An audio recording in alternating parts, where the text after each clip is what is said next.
ពិ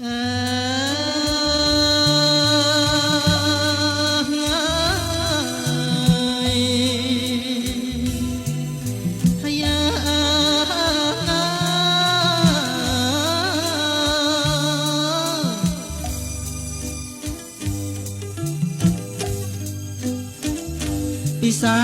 ឆ្នាំខ្មែរតែងចំណាំជួស្រែចំការ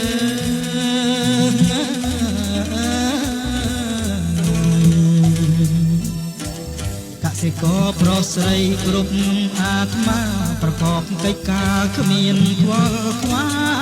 យហើយប្រកបកិច្ចការគ្មានខ្វល់ខ្វាយ